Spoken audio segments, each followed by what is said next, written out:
Bueno, pues hola, ¿qué tal? Espero que todo vaya muy bien y que estén pasando esta temporada temprana de frío aguantándola un poco. Como verán, aquí sí está haciendo un poco de frío. Y bueno, pues hoy estoy aquí pues para hablar un poco acerca del texto de Dilthey, ¿no? De este ensayo que está incluido en ese libro que se llama dos textos sobre hermenéutica, donde pues lo que leímos es la manera como él hace el recuento del surgimiento de la hermenéutica. Es un texto bastante general, ¿no? Como lo pudieron ver, porque pues obviamente lo que hace es tratar de ofrecer un panorama acerca de qué se trata esto de la hermenéutica. Y justamente pues por ahí sale algo, ¿no? O sea, ¿por qué de pronto vamos a hablar de hermenéutica en esta situación y pues sobre todo ligada a la cuestión de filosofía de las ciencias? Entonces, en primer lugar, pues el asunto va a ser ese, ¿no? ¿En qué consiste la hermenéutica y por qué se vuelve importante en este discurso y sobre todo en esta disputa entre las ciencias de la naturaleza y esto que Dilthey llama las ciencias del espíritu? Entonces, la hermenéutica, pues no sé si lo saben, pero inicialmente la hermenéutica estaba ligada a la interpretación y exégesis, pues particularmente de textos bíblicos. Entonces, en un primer momento, todo el ejercicio hermenéutico tiene que ver con la manera como se interpretan las sagradas escrituras, ¿sí? Entonces, desde ahí ya entramos a uno de los conceptos importantes de esta propuesta, que es el de interpretación, ¿no? Que en un primer momento, como les digo, está ligado a la interpretación de textos, particularmente de las sagradas escrituras. Posteriormente, con Friedrich Schleiermacher, que es uno de los precursores de Dilthey, y como ven, Dilthey le da muchísima importancia en su texto, se dedica a sistematizar de manera mucho más técnica cómo se puede hacer esta interpretación. Y digamos, Schleiermacher ya no solamente se va a encargar de hablar de la hermenéutica en términos de interpretación de las Sagradas Escrituras, sino que lo va a ampliar a todos los textos en general, ¿sí?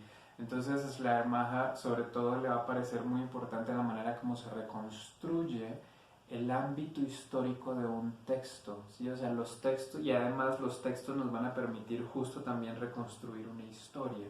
Entonces desde ahí ya se empieza a ver cuál es la relación tan cercana que hay en esta propuesta entre hermenéutica, interpretación e historia, ¿no? O sea, la hermenéutica se convierte en una herramienta para poder realizar interpretaciones de textos, ya sean pasados o presentes, o en futuros, pero para hacer una interpretación apropiada de textos que nos pueden ayudar a comprender o a hacer reconstrucciones de cómo sucedieron las cosas, de qué fue lo que ocurrió en la historia. ¿Sí? Eso entonces lo va a retomar Dilthey y él ahora sí va a tratar de colocar a la hermenéutica ya no solamente como una técnica o un arte para la interpretación de textos, sino que lo va a llevar al punto de convertirse en el fundamento epistemológico, nociológico, filosófico de esto que él llama ciencias del espíritu, donde claramente, si ustedes ven por la manera como se refiere al término, ciencias del espíritu hace referencia pues sobre todo a la historia, ¿no? Digamos, dentro de este conjunto de lo que pueden ser las ciencias del espíritu, la historia es una de las más importantes dentro de toda esta, o más bien no es una de las más importantes, es la que permite articular todo eso que gira en torno al espíritu. ¿Sí? Ya luego entramos en la cuestión del espíritu, obviamente, que ese es un término ahí bastante importante, ¿no? Entonces, en ese sentido, pues Dilthey va a recoger este esfuerzo de Schleiermacher y lo va a sistematizar, ¿no? Que recuerden que ya desde Kant venimos con que la palabra clave cuando estamos hablando de una ciencia es sistema o sistematización. Entonces Dilthey va a tratar de sistematizar este proceder, este saber hermenéutico, y lo va a colocar a la base de las ciencias del espíritu. Ahora bien, Dilthey posteriormente pues sería una de las figuras más representativas y más influyentes dentro de todo esto que se abre con las ciencias del espíritu, pero también se volvería muy importante sobre todo por la manera como un filósofo posterior en el siglo XX llamado Martin Heidegger, que seguramente algunos de ustedes conocerán, retoma los planteamientos de Dilthey, sobre todo lo que tiene que ver con la diferencia entre comprender e interpretar, que también de eso ya hablaremos en un momento, y a partir de ahí es que Heidegger va a proponer esa forma de su filosofía temprana que se conoció como la hermenéutica de la facticidad. Entonces, como vemos, Dilthey es un personaje nodal, es una figura muy importante que recoge y abreva parte de lo que venía atrás de él, pero al mismo tiempo que deja un legado muy importante para lo que fue la filosofía posterior, particularmente en Alemania. Ahora bien, para que entremos ya entonces en materia propiamente de en qué consiste esta cuestión de la hermenéutica como fundamento de las ciencias del espíritu. Bueno, pues tendríamos que empezar entonces por hablar de qué es lo que Dilthey entiende por ciencias humanas, ¿no? Y por qué se le da el nombre de ciencias del espíritu, que esa es una historia, ese es un chisme muy bueno. Entonces, en primer lugar, las ciencias humanas son las disciplinas que interpretan, ¿no? Que interpretan expresiones de la vida interior del hombre. Obviamente aquí estamos utilizando hombre porque esa es la palabra pues, que ellos usan en el alemán, el Mensch, pero en principio se supone que estamos hablando, ¿no? De todos los seres humanos, de toda la humanidad. Esas expresiones, ¿no? Van a incluir gestos, acciones históricas del derecho, las obras de arte o literarias. Entonces, aquí precisamente lo que estamos viendo es que lo que le interesa a las ciencias del espíritu y a las ciencias humanas es todas las maneras en las cuales se puede materializar u objetivar el espíritu humano, ¿no?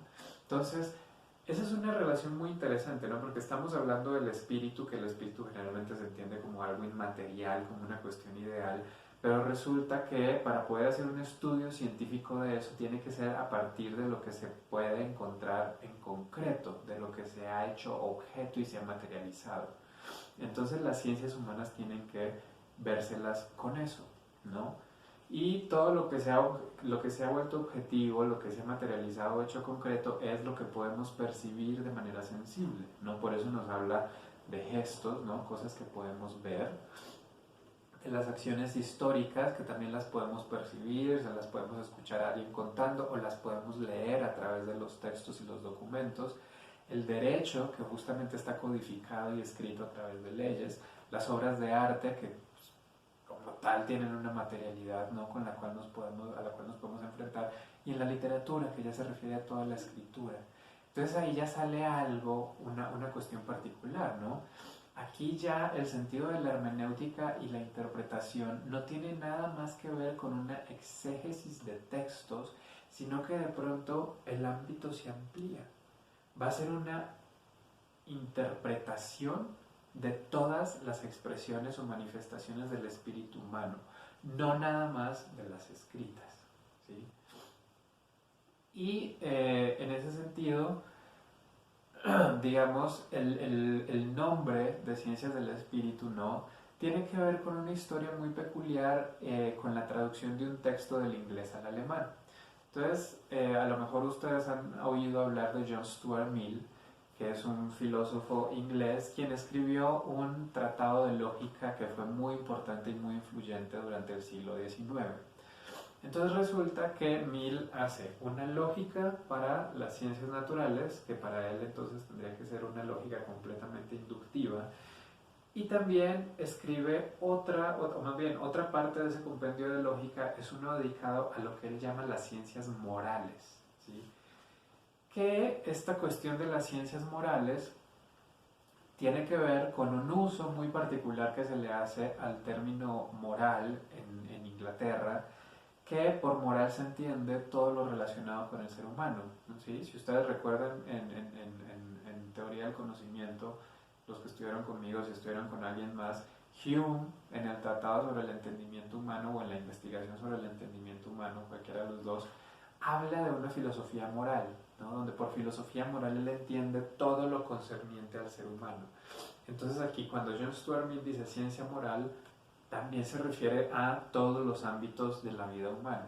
Y resulta que cuando iban a traducir ese texto al alemán, al traductor se le ocurrió que la mejor manera de traducir ciencia moral era ciencias del espíritu, las Geisteswissenschaft. Entonces por eso es que empieza a volverse más popular este término y de pronto muchas personas lo empiezan a utilizar en Alemania durante el siglo XIX, ¿no? Pero entonces tiene que ver con esta cuestión de cómo se traduce.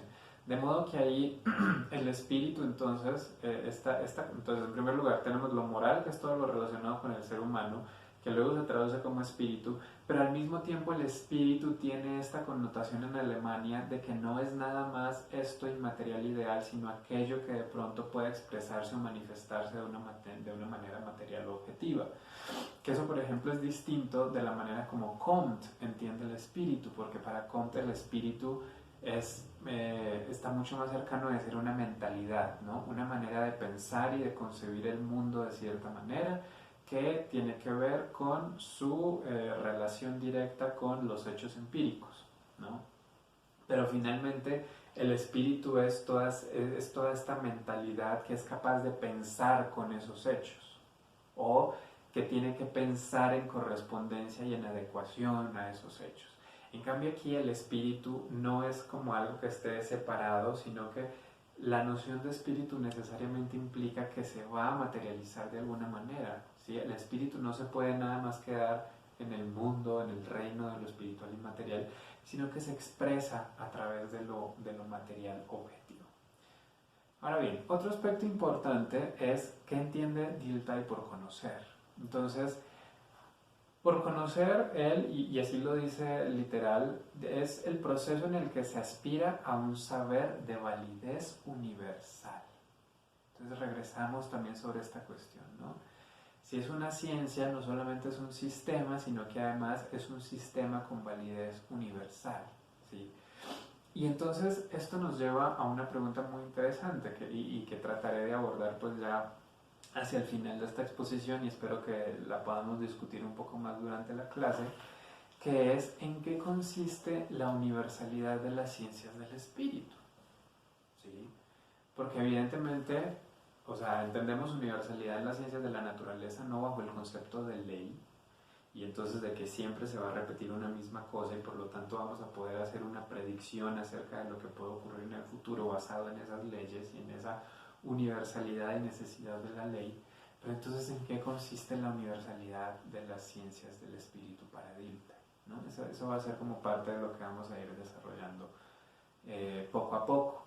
Lo que podemos decir por ahora es que evidentemente esa universalidad tiene que ver con unas reglas de interpretación, ¿sí? Entonces aquí precisamente lo que tiende hacia esa universalidad entonces va a ser la manera cómo se puede interpretar y de qué manera se hace una interpretación adecuada. De modo tal que estas reglas universales de interpretación evidentemente no nos pueden decir cómo será el futuro, ¿no? Cuáles van a ser los textos, las expresiones del espíritu en el futuro, pero sí tendrán validez para esas interpretaciones que en el futuro, cuando esas expresiones del espíritu ocurran, puedan ser interpretadas, ¿sí? O sea, aquí el asunto es cómo generar un cuerpo de reglas que tenga validez universal, sin importar en qué momento se esté usando, tendría que poderse aplicar ese cuerpo de reglas. Por lo tanto, el objetivo principal de estas ciencias del espíritu basadas en la hermenéutica tendría que ser entonces obtener interpretaciones objetivamente válidas de las manifestaciones de la vida interna, ¿no? Entonces aquí viene ese paso peculiar y tan específico de la filosofía de Dilthey, ¿no? Como les había dicho, el espíritu entonces se tiene que manifestar y se tiene que expresar en cosas objetivas materiales que podamos percibir de manera sensible. Por lo tanto, el material que se va a utilizar para realizar las interpretaciones es todos esos objetos y expresiones y manifestaciones físicas materiales que podemos percibir. Pero finalmente, ¿esa interpretación de qué va a hablar? De la vida interna, ¿sí? De ese espíritu que está ahí y gracias al cual ocurrieron o se dieron estas expresiones. Por lo tanto, si lo que nos interesa es la vida interna, entonces las ciencias del espíritu no pueden aceptar los modos de pensar de las ciencias naturales, ¿sí? Simplemente no pueden entonces tratar de utilizar estas leyes que nada más habla de fenómenos que siempre son externos, ¿no? O sea, cuando hablamos de un cuerpo que cae por la ley de gravitación o un cuerpo que se mueve gracias a las leyes de Newton, no estamos hablando de que esos cuerpos, de que con esas leyes o lo que podamos predecir de esos cuerpos nos va a decir algo acerca de la vida interna de esos objetos. Eso simplemente no existe, ¿no? Las piedras, todo lo que se cae, todo lo que se puede caer, ¿no? Todas estas cosas que para las ciencias naturales son inertes, no tienen vida interna y aún así siguen las leyes de la naturaleza. Pero en el caso de las ciencias humanas, resulta que entonces lo que interesa es esa vida interna, ¿no? Esa vida espiritual como tal. Por lo tanto, el punto de partida tendrá que ser la vida misma, ¿sí? No puede ser algo distinto a la vida, porque finalmente es en la vida donde se expresa, donde se manifiesta el espíritu y donde podemos entonces obtener todo el material necesario para hacer esa interpretación que nos conduzca hacia la vida interna, ¿sí? Entonces, la vida es tanto el punto de partida como el objetivo hacia el cual tiene que ir dirigida toda investigación. Entonces, aquí de entrada ya estamos enfrentándonos a lo que va a ser otra de las peculiaridades, y ahora sí, de todo lo que es la hermenéutica, incluyendo desde Schleiermacher hasta la hermenéutica del siglo XX, que es la circularidad, ¿no? Entonces, todo esfuerzo de investigación en las ciencias del espíritu, de interpretación de la vida interna, tiene que empezar con la vida y ha de llegar a la vida misma, ¿sí? Entonces, ahí tenemos una primera cuestión de circularidad, ¿no? Entonces, lo que necesitamos, o más bien lo que nos propone Dilthey, sí, para no meternos pues ahí en más cosas, es dar con el fundamento epistemológico propio de esas ciencias del espíritu. Y para él, la pregunta que nos va a llevar hacia ese fundamento es: ¿cuál es la naturaleza del acto de comprender? ¿No? Entonces ya llegamos a ese segundo término que va a ser tan importante para Dilthey, ¿no? La comprensión. Ya habíamos hablado de la interpretación en relación a la técnica, a las reglas universales, a la ciencia y al sistema como tal, pero ahora que él no se hace la pregunta por la fundamentación epistemológica, es decir, lo que está a la base de esa ciencia, de ese sistema y de esas reglas, entonces llegamos a la comprensión. Y para poder hacer esa pregunta, entonces Dilthey nos propone que hay que hacer una recuperación de la conciencia de la historicidad, ¿no? Porque según él, esa conciencia de la historicidad se ha perdido en las ciencias naturales, ¿sí? Porque justamente las ciencias naturales pues trabajan con leyes y con objetos que son estáticos, intemporales y abstractos. En cambio, la vida no es fija. Perdón. La vida no es fija, sino que la vida es móvil, dinámica y se transforma constantemente. Entonces, para Dilthey, por eso es necesario recuperar ese trasfondo de historicidad. Y eso además va a ser muy importante, porque al reconocer que la vida interna, que la vida humana, que todas las expresiones y manifestaciones del espíritu humano son históricas, entonces él se va a oponer a una fundamentación de la ciencia que sea metafísica, en el sentido en que para Dilthey lo metafísico es justamente lo esencial, lo fijo, lo estático. Entonces Dilthey no quiere una fundamentación metafísica, él quiere una fundamentación epistemológica basada en el acto de comprender.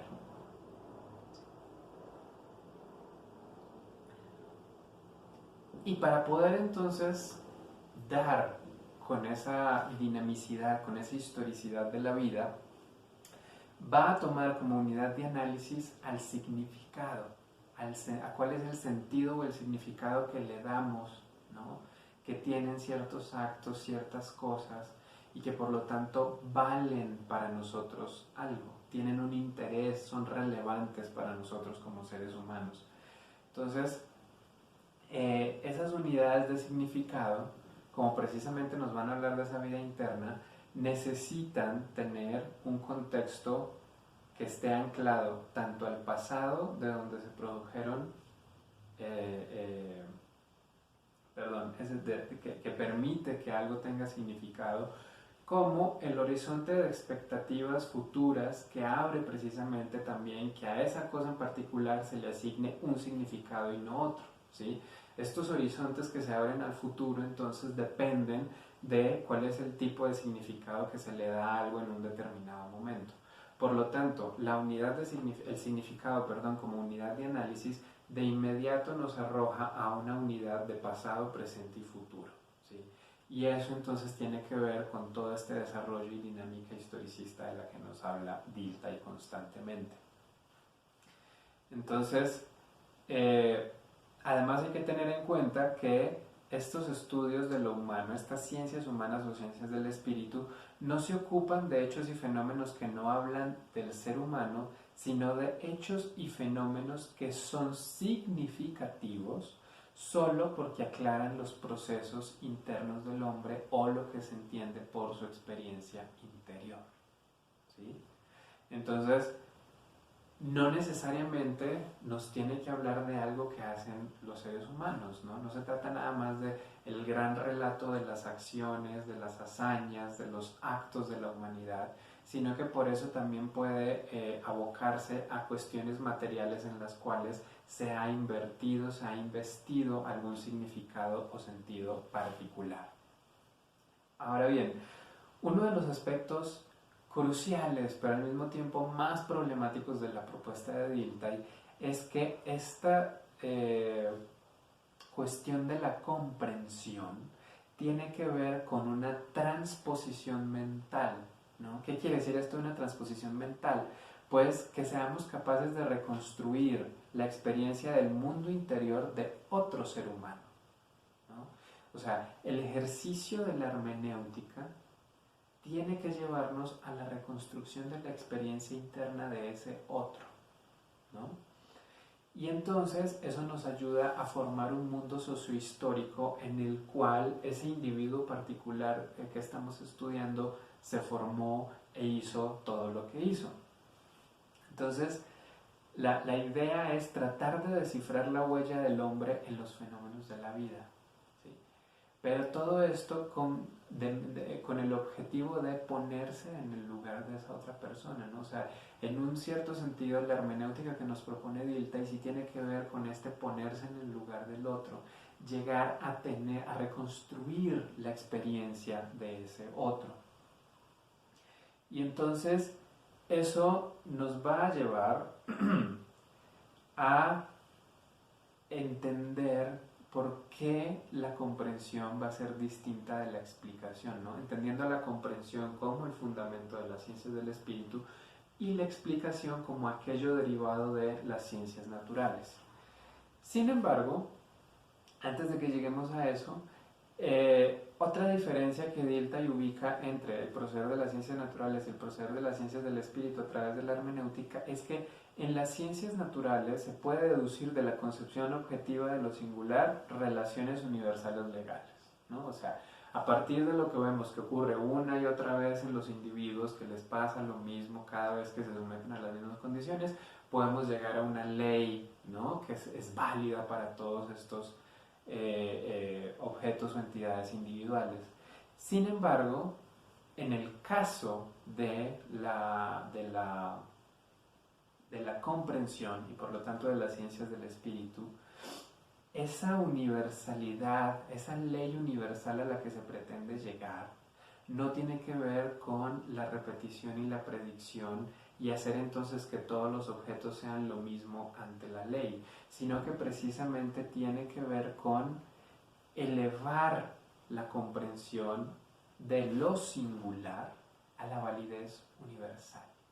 Entonces aquí ya se nos empieza a, no sé si esclarecer o nada más decir que aparece un enunciado de qué significa esto de que la hermenéutica sea universal, ¿no? Y que tenga entonces esta pretensión de universalidad de las ciencias, y es elevar la comprensión de lo singular al estatus o a una validez universal.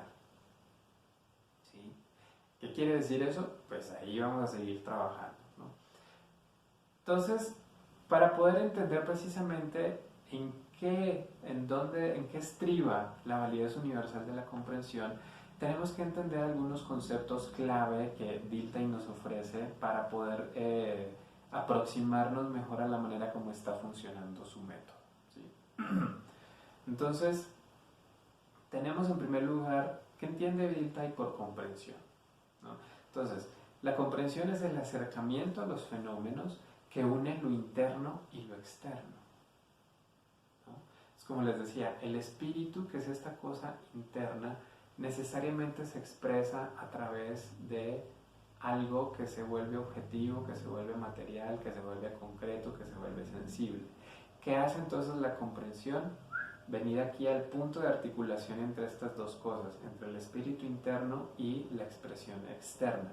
De modo que lo que puede hacer o lo que pretende hacer la comprensión es entender las expresiones de la vida y a través de ello captar todo lo que hay de individual en esas expresiones, ¿no?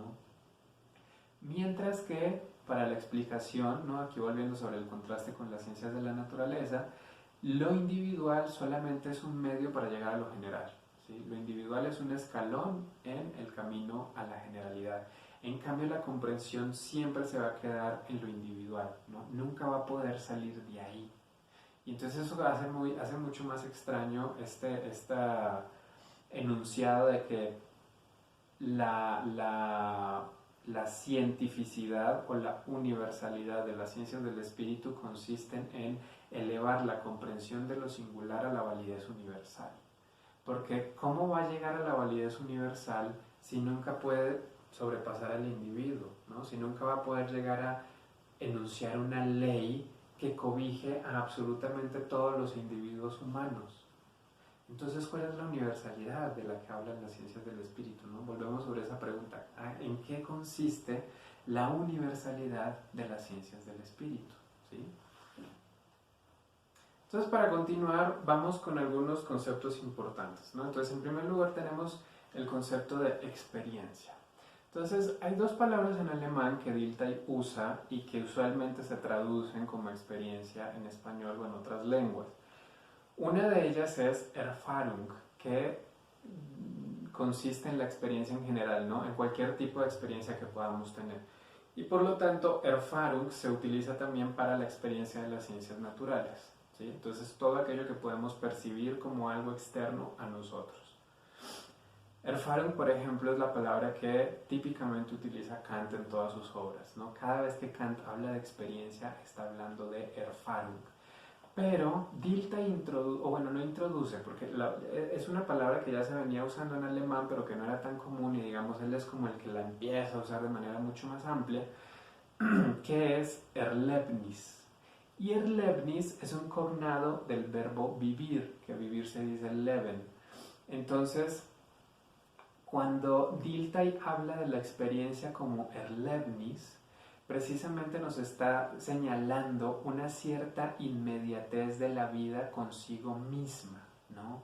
Entonces, para hacer la diferencia entre estas dos palabras, usualmente Erlebnis se traduce como experiencia vivida, que sería la unidad de significado común, ¿no? Entonces, no es una única experiencia que se da en un instante, sino que puede abarcar distintas instancias temporales y espaciales referidas a la misma unidad. Por ejemplo,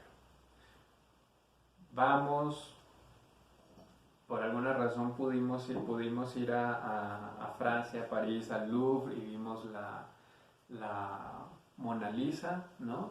Entonces ahí tenemos una experiencia de eso, ¿no? Como ese primer momento en el cual percibimos a través de nuestra visión en la Mona Lisa, podría ser una Erfahrung, ¿no? Que se da en ese instante, en ese momento, en ese lugar, y así está. Pero puede ser que, nos gustó tanto pues el mito de la Mona Lisa y su sonrisa y sus ojos y su mirada y toda la cosa nos cautivó y entonces íbamos todos los días al Louvre a ver a la Mona Lisa, ¿no? Eh, Obviamente estoy poniendo el ejemplo de la Mona Lisa por exagerar y por jugar con todos estos estereotipos que luego tenemos con respecto al arte, pero pues esto se puede decir de cualquier cosa en realidad. Pero resulta que entonces no solamente podemos tener esas múltiples experiencias de la Mona Lisa en el Louvre, sino que también hemos tenido ya, sin haber ido al Louvre, por ejemplo, bueno, yo no he ido, no he estado ni remotamente cerca de París, eh, pero aún así hemos tenido experiencias de la Mona Lisa, ¿no? Ya sea en reproducciones, en rompecabezas, en tazas, en playeras. O sea, ustedes digan y en una cantidad de medios y de formatos hemos ya tenido esa experiencia con esa obra. Entonces, la Erlebnis, la experiencia vivida de esa obra, se recogería todos esos momentos, ¿no? No nada más estar ahí frente a frente con el cuadro en esa intimidad y que esa sonrisa y esa mirada pues te hagan sentir algo raro, sino en cualquier momento en la que hemos tenido contacto con esta imagen, ¿sí?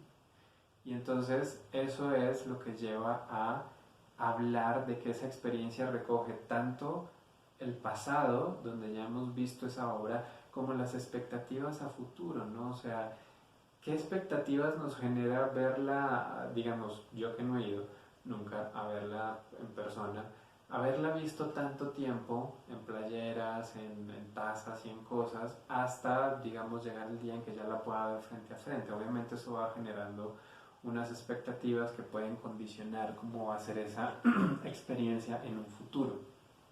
Ahora bien, ¿qué más es importante ahí? Que la experiencia vivida no es un acto reflexivo de la conciencia, ¿sí?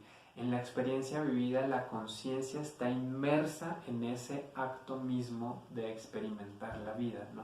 No hay esa separación entre la experiencia y la conciencia, sino que la experiencia está ahí puesta, ¿sí? No es, entonces aquí esta no es la experiencia del sujeto y el objeto, no, es la experiencia donde todavía no se da esa separación. Y por lo tanto es una experiencia que es intrínsecamente temporal, es decir, que es histórica, ¿no? Por esta unidad de pasado, presente y futuro que les decía hace un momento, y por lo tanto la comprensión de la experiencia también debe estar llevada o debe ocurrir de acuerdo con categorías que sean históricas, ¿sí? No puede ser de otra manera en la manera como nos lo está planteando Dilthey.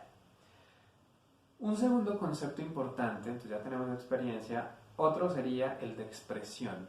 Expresión en alemán se dice Ausdruck y no es como tal la encarnación de los sentimientos, ¿no? Como cuando uno dice que se expresa muy bien, pero es porque hace que sus sentimientos sean capaces de moldear la manera como dice palabras y todo esto, sino que es una expresión de la vida que puede referirse tanto a una idea como a una ley, a una forma social, al lenguaje, en fin, a cualquier cosa que refleje el interior de la vida humana. Por lo tanto, la expresión está connotando este fenómeno de objetificación de la mente, ¿no? Esto que les decía de que el espíritu finalmente siempre tiene que hacerse algo externo. Entonces, ese hacerse externo del espíritu es la expresión.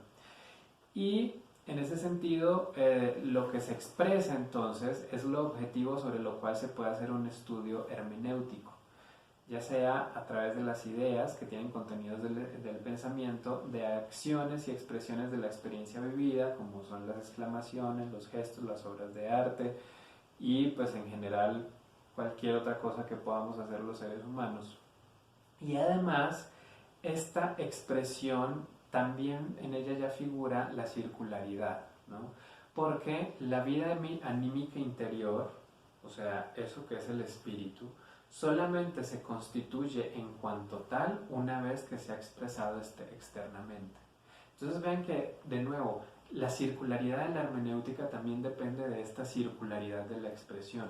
Yo no puedo decir que hay una vida interna completamente constituida que después entonces produce algo externo, sino que en el proceso de expresión y de producción de lo externo, la vida interna espiritual también se está constituyendo, ¿sí? Entonces, esos dos procesos no se pueden separar. La manera como se constituye el espíritu depende de la manera como se está expresando externamente, ¿sí? Entonces, ahí hay de nuevo una circularidad. Pero precisamente por esa circularidad es que esas cosas externas nos pueden llevar a reconstruir la vida espiritual o anímica interna. Entonces, hasta ahí llegamos con la expresión. El tercer concepto, y que ya hemos empezado a hablar un poco de él, es el de la comprensión, que en alemán entonces es la Verstehen, que consiste en una operación mediante la cual la mente capta la mente de otro. Aquí por mente estamos entendiendo al Geist, o sea, al espíritu. Entonces no es nada más la mente como la mentalidad y las funciones psíquicas y demás, sino esta capacidad también de expresarse y manifestarse de manera externa, ¿sí? Eso es lo que se capta en la comprensión. No tanto estados internos propios del sujeto, ¿no? Como una suerte de solipsismo, sino ese proceso de que la vida interna se articule y produzca algo externo. Eso es lo que capta la comprensión. Entonces, no es una operación cognitiva como tal, ¿no? De nuevo, porque no hay una separación de la conciencia en la experiencia vivida, sino que es el momento en el cual la vida entiende la vida. ¿Sí? Así de sencillo, es como nos lo ponen, ¿no? Entonces, es el proceso por el cual se conoce el interior de un individuo a partir de los signos externos sensibles. Y ese conocimiento nos lleva a tener presente todo el pasado de la humanidad, dice Dilthey, ¿no? O sea, lo que un individuo ha llegado a hacer para poder expresarse y producir unos signos externos específicos, ¿no? O sea, un gesto, una obra de arte, lo que sea, depende de toda esa historia de la humanidad que está detrás de él y que lo ha condicionado de tal manera para que produzca estos signos y no estos otros, ¿no? Entonces, toda esa historia que hay ahí, pero al mismo tiempo hay que tener en cuenta que eso tiene un interés, ¿no? O más bien, que esta comprensión escapa de la teorización racional y depende del interés, ¿no? O sea, ¿qué es lo que nosotros podemos comprender? Pues aquello que nos interesa. Si no nos interesa, si no podemos sentir que tenemos ya una relación de alguna manera con eso otro, no vamos a llegar a entender cómo es que eso, que es externo, que es un signo externo, puede hablarnos de una vida anímica interna, ¿sí?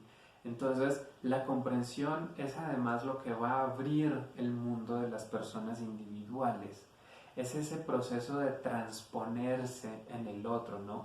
Y de reexperimentar, de volver a experimentar la experiencia vivida de otra persona, ¿sí? No es un medio para otra cosa, sino que es un fin. A través suyo se descubren los matices propiamente personales y no conceptuales de la realidad. En cierto sentido, esta comprensión tiene un matiz del concepto de intuición, ¿no? de esta suerte de inmediatez que hay con lo que se está tratando de comprender. Entonces, para Dilthey es muy importante reconocer que no hay comprensión sin un sentimiento de valor, ¿no? O sea, aquí lo que hace, o más bien, una de las cosas que constituyen lo propiamente humano es la noción de valor, ¿sí? Porque solamente gracias a que le damos valor a algo es que se puede establecer una comparación entre esa y otra cosa que pueda llegar a tener objetividad y validez universal. ¿Sí? Entonces ya no estamos hablando de esta pretendida neutralidad de la realidad de las ciencias de la naturaleza, sino que aquí en las ciencias humanas, en las ciencias del espíritu, lo importante es el valor. Y entonces resulta que Dilthey está condicionando la posibilidad de que esas ciencias sean objetivas y universalmente válidas al valor. Entonces otra vez nos vuelve a lanzar, ¿y entonces qué es lo que quiere decir esto de cuál es el sentido de la universalidad de las ciencias del espíritu? ¿Sí? O sea, cuando uno se enfrenta a la pregunta por primera vez, parece completamente opuesto a todo lo que ya habíamos construido a partir de las ciencias de la naturaleza, ¿no? Y en efecto lo es. Y por eso es que Dilthey se preocupa tanto porque las ciencias del espíritu tengan una fundamentación epistemológica distinta a las de la ciencia de la naturaleza. ¿Sí? Muy bien. El último concepto entonces que nos interesa de esta propuesta de Dilthey es el de interpretación o exégesis, que por interpretación él va a entender el comprender técnico de las manifestaciones de la vida fijadas de modo duradero, ¿no? O sea, la interpretación ya tiene que ver con la manera como esta comprensión de la que él nos había hablado hace un momento se convierte en una técnica o en un arte para poder leer, ¿sí?, por decirlo de alguna manera, todas estas manifestaciones externas de la vida. Entonces, es muy interesante la manera como él plantea la interpretación, porque en principio cualquier cosa, cualquier objeto, cualquier entidad, cualquier manifestación humana estaría abierta a la interpretación. Sin embargo, él es consciente de que solamente en el lenguaje se da la expresión completa, exhaustiva y objetivamente comprensible de la vida interior humana. Entonces, al final de cuentas, para él lo más importante va a ser todo lo que esté hecho o construido con lenguaje. Todo lo que tiene que ver con los textos escritos y particularmente la escritura, así como, o más bien, todo lo que tenga que ver con el lenguaje, donde se incluye tanto lo oral como lo escrito, pero evidentemente lo escrito va a ser mucho más importante para esta manera como él entiende la interpretación como un proceder técnico. Entonces, en ese sentido, como dependen tanto de la escritura, va a ser la literatura la que esté como en la base de todas las demás expresiones posibles del espíritu. Y en ese sentido, para él va a ser la filología, ¿no?, el arte o técnica que fundamenta a la comprensión. ¿Sí?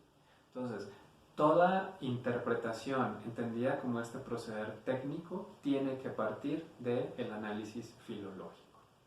Eso es lo que él nos está diciendo pues aquí acerca de la manera como entiende esta parte técnica de la interpretación.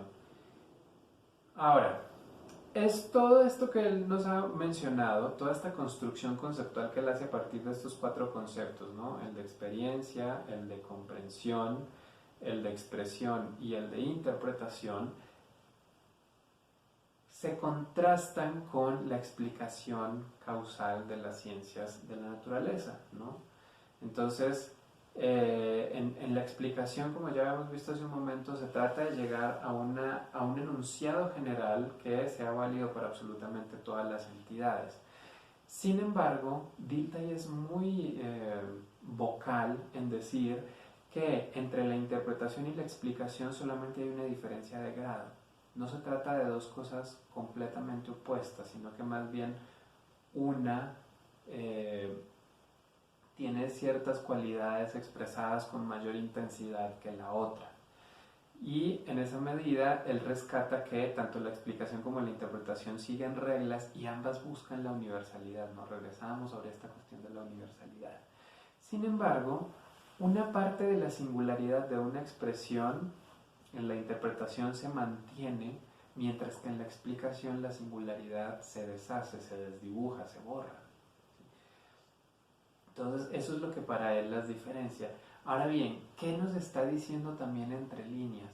Que finalmente la comprensión, ¿no?, si la interpretación es una comprensión según reglas según un arte técnico, un proceder técnico, y resulta que la interpretación tiene una continuidad de grado con la explicación, entonces resulta que a la base de la explicación también podría estar la comprensión, ¿no? O sea, ahí hay una cuestión muy interesante de la manera como se plantea esta cuestión del fundamento en la comprensión, porque finalmente quienes llegamos a enunciar leyes universales también somos seres humanos, o sea que hasta cierto punto esas leyes universales de la naturaleza se pueden entender como una expresión de ese espíritu humano, por lo tanto podría haber una manera de llevar la comprensión hasta allá, pero bueno, eso si quieren lo hablamos un poco más en la discusión de la clase.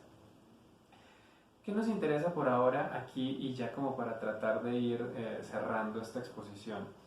Que la hermenéutica entonces pasa de convertirse en una teoría de la interpretación de textos a ser una teoría de cómo la vida se revela y se expresa en sus obras, ¿no? Y por lo tanto cómo la hermenéutica se convierte entonces en el fundamento epistemológico de las ciencias del espíritu. Estamos hablando entonces de que ya con Schleiermacher se había hecho el intento de hacer de la hermenéutica una ciencia, pero entonces aquí el asunto es que ya no, la hermenéutica no es nada más la ciencia, sino que va a ser el fundamento de todas estas ciencias que serían las ciencias del espíritu. Y en ese sentido tiene que haber esta conexión constante con la historicidad por dos razones.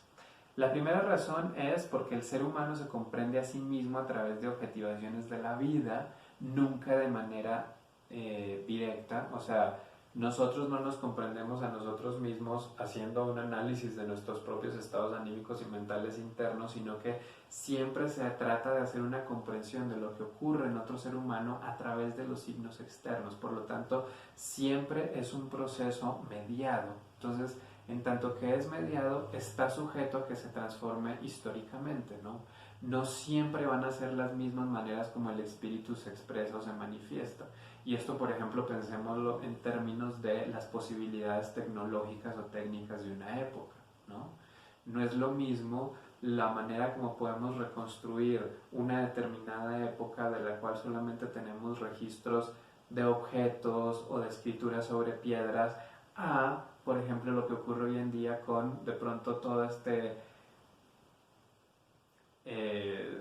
tsunami de material digital, virtual, de memes, ¿no? Eso nos da un panorama completamente distinto de cómo se puede reconstruir esa vida espiritual. Entonces, la mediación siempre es histórica para Dilthey. Y por otro lado, también hay que mantener en el horizonte esta historicidad, porque finalmente el ser humano no tiene una esencia fija, ¿no? El ser humano es un ser indeterminado e inacabado, y por lo tanto su creatividad se pone en juego en la historia.